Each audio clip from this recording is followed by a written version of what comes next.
হযরতে খাজা বাকিরিল্লাহ তিনাকে তিনার মুরিদরা কষ্ট করতেছে।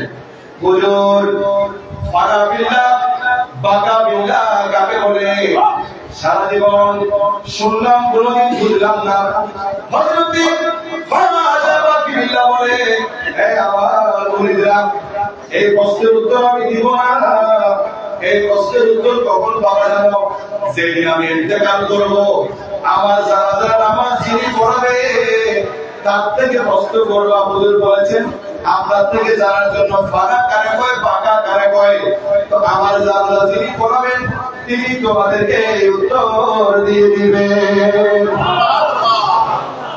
কালকে মারা যাবে, আজকে তিনি মুরিদদেরকে ডাকি বলতেছেন, এই কালকে আমার মরণ হয়ে যাবে, এতক্ষণে জানাজা হবে, এতক্ষণে জানাজার নামাজ হবে।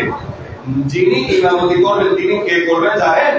মুরিদদেরকে বলতেছে, যার জীবনে তাহাজ্জুদ কাজা হয় নাই সে আমার জানাজা পড়াবে।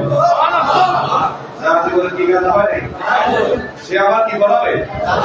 তাকে জিজ্ঞেস করবো ফানা কারে কয়, বাঁকা কারে কয়। ঠিকই কথা মোতাবেক পরের দিন ইন্তেকাল হয়ে গেল। জানাজার নামাজ সময় হবে কমান। হঠাৎ করে অস্বাভাবিক একজন আসলো, আরোহণ করে একজন আসলো, যার চেহারা ছিল টাকা কাপড় দিয়ে। তিনি জানাজার নামাজ পড়াই দিলেন। জানাজার নামাজ পড়ে যখন তিনি চলে যাবেন, মুরিদরা বলল, আমাদের হুজুর দুনিয়ার জমিনে থাকার সময় বলেছিল ফানা কারে কয়, বাঁকা কারে কয়।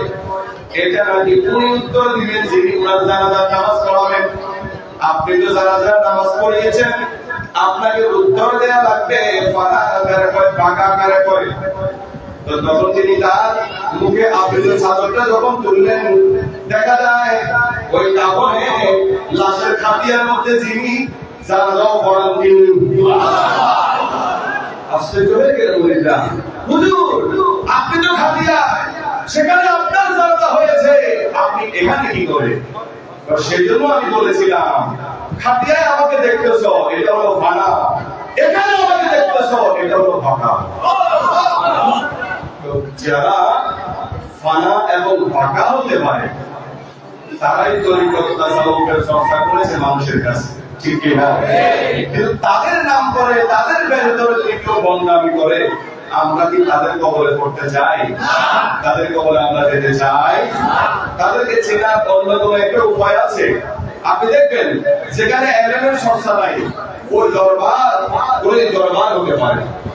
আমি আমার কতটুকু সাহস আছে বলার, এই দরবারে এসেছেন, এই দরবারে মহান হাস্তি যারা শুয়ে আছেন, এনারা কি মূর্খ ছিলেন না আলেম ছিলেন? ছোট মোটো আলেম ছিলেন? জগৎ আলেম ছিলেন না? তাহলে ওনারা যারা বড় বড় আলেম তারাই তো আল্লাহর ওলি হয়, ঠিক কিনা? কোন মূর্খ কি আল্লাহর ওলি হতে পারে? সবাই বলেন, মূর্খ কি আল্লাহর ওলি হতে পারে? মূর্খ কোনদিন আল্লাহর ওলি হতে পারে না। আল্লাহর ওলি হওয়ার জন্য জ্ঞান শর্ত। কি শর্ত? তাহলে আপনাদেরকে ফানা আর বাঁকা বুঝাই।